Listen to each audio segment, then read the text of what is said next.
নমস্কার, মহাবিষ্ণু চ্যানেলের সমস্ত দর্শক বন্ধুদের স্বাগত।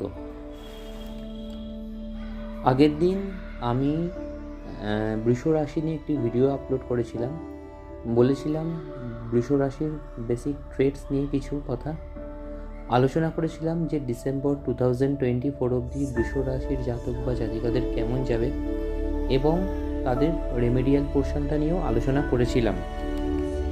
আজকের ভিডিওতে যে রাশিটি নিয়ে আলোচনা করব সেটি হলো মিথুন রাশি।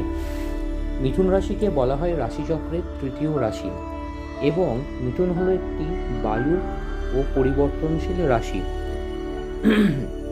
মিথুন রাশির অধিপতি গ্রহ হলো বুধ এবং বুধকে বুদ্ধির কারক গ্রহ বলা হয়। এই রাশিতে কিন্তু কোনো গ্রহ তুঙ্গ বা নিচস্থ হয় না। বৃহস্পতি এই রাশিতে কিন্তু সবসময় দুর্বল হয়। মিথুন রাশির জাতক বা জাতিকারা জেনারেলি লম্বা, সোজা ও ঋজু প্রকৃতির হয়। হাত দুটো লম্বা হয় এবং পা দুটো সরু, এবং এদের বডির মধ্যে অদ্ভুত একটা ট্রেটস লক্ষ্য করা যায়, যে হাতে বা পায়ে শিরা কিন্তু খুব ভালোভাবে পরিষ্কারভাবে দেখা যায়। এদের গায়ের রং মধ্যম হয়, কখনো কখনো ফর্সা হয়, এবং এদের যে চক্ষুদ্বয় সেটি অত্যন্ত তীক্ষ্ণ ও প্রাণবন্ত হয়। মিথুন বায়ুরাশি হওয়ায় এই রাশির জাতকগণ কিন্তু প্রধানত মানসিক জগতে বাস করে এবং যে কোনো ব্যাপারে তারা কিন্তু খুব ভাবনা শূন্য, উৎফুল্ল ও কিছুটা অনাগ্রাহীও থাকে। এরা কিন্তু খুব প্রতিভাবান হয়, চঞ্চল হয় এবং এরা কিন্তু পরিবর্তনের পক্ষপাতী হয়। মিথুন দাত্তক রাশি এবং রাশিচক্রের যেহেতু তৃতীয় রাশি, তাই এই রাশির জাতকগণের কিন্তু ভ্রমণ খুব প্রিয় হয়। বুধ এই রাশির যেহেতু অধিপতি এবং বুধ যেহেতু বায়ু রাশি, তাই এই রাশির জাতক বা জাতিকারা জেনারেলি কিন্তু একটু অনুসন্ধিৎসুক নেচারে হয়।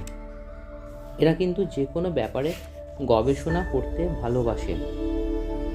এদের শরীর ও স্বাস্থ্য দিকটা যদি জাজ করা হয় তো দেখা গেছে যে এরা কিন্তু খুব অপ্রয়োজনীয় ও অপরিহার্য দুশ্চিন্তা ও উদ্বেগে ভোগে।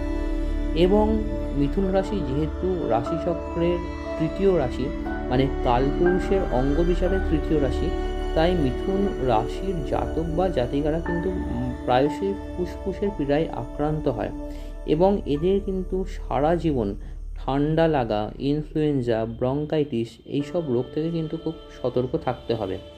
এখন পেশার দিকটা যদি জাজ করা হয় তো দেখা গেছে যে মিথুন রাশির জাতক বা জাতিকারা প্রধানত হিসাব রক্ষক, সাংবাদিক, সংবাদপত্র পরিচালনা, সম্পাদক, ডাক বিভাগের কর্মচারী, ইঞ্জিনিয়ার, কোনো বিদ্যালয়ের শিক্ষক, অধ্যাপক কিংবা উচ্চ আদালতের উকিল, এইসব পেশায় কিন্তু এই রাশির জাতক বা জাতিকারা সাফল্য পায়।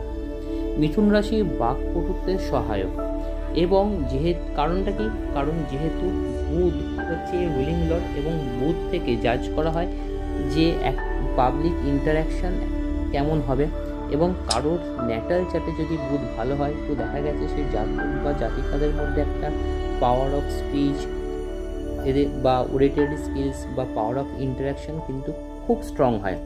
এখন মিথুন রাশির জাতক বা জাতিকাদের যদি ডিসেম্বর 2024 অবধি জাজ করতে হয় তো দেখা গেছে এই প্রেজেন্ট প্ল্যানেটারি ট্রানজিট অনুযায়ী এদের এবছর একটা যেটা সব থেকে ভালো ব্যাপার হলো, এদের কিন্তু নতুন গৃহবাড়ি বা নতুন প্রপার্টি হতে পারে।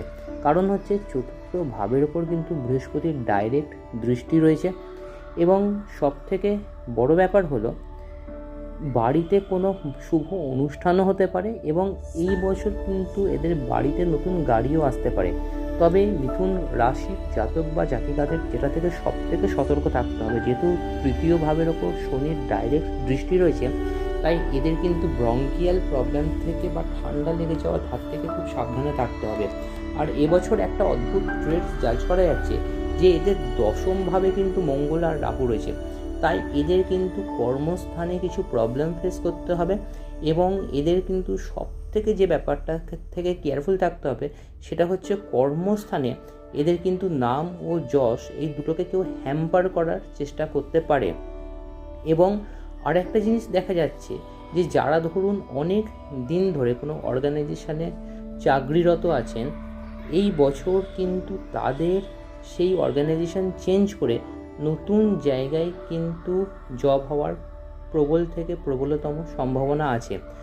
আচ্ছা, ভিডিওর প্রত্যেকটা ভিডিওতে আমি যেমন শেষে রেমিডিয়াল পোর্শনটা নিয়ে আলোচনা করি, আমি মিথুন রাশির ক্ষেত্রে যেটা আমার মনে হয়েছে, যেটা মিথুন রাশির জাতক বা জাতিকারা করলে সব থেকে উপকৃত হবেন, আপনারা যেটা করতে পারেন সেটা হচ্ছে রোজ মা ত্রিপুর সুন্দরীর গায়ত্রী মন্ত্র 108 বার করে জপ করতে পারেন।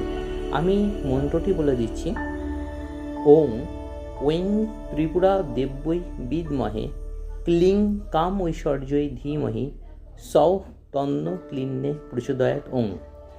আমি আবার মন্ত্রটা রিপিট করছি। ওং ঐং ত্রিপুরা দেব্যৈ বিদ্মহে ক্লিং কামৈশ্বর্যৈ ধীমহি সৌঃ তন্ন ক্লিন্নে প্রচোদয়াৎ ওং। এই মন্ত্রটা করলে কিন্তু মিথুন রাশির জাতক বা জাতিকারা প্রচণ্ড কাজ পাবে। যদি জেমস্টোনের দিকটাকে জাজ করা হয় তো বলতে পারি যে মিথুন রাশির জাতক বা জাতিকারা লিটিল ফিঙ্গারে বা পুরো আঙুলে একটি পান্না ধারণ করবেন।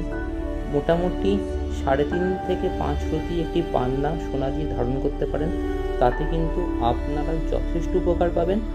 আর যদি রুদ্রাক্ষ করতে হয় তাহলে 4মুখী রুদ্রাক্ষ পেন্ডেন্ট করে করবেন, তাতেও কিন্তু যথেষ্ট ভালো কাজ পাবেন। ভিডিও শেষ করার আগে একটা কথা বলি, যারা এখনও চ্যানেলটি সাবস্ক্রাইব করেননি অবশ্যই করে চ্যানেলটি সাবস্ক্রাইব করুন। পরের ভিডিও আমার থাকছে কর্কট রাশি নিয়ে, দেখতে থাকুন আমার চ্যানেল মহাবিষ্ণু। ধন্যবাদ।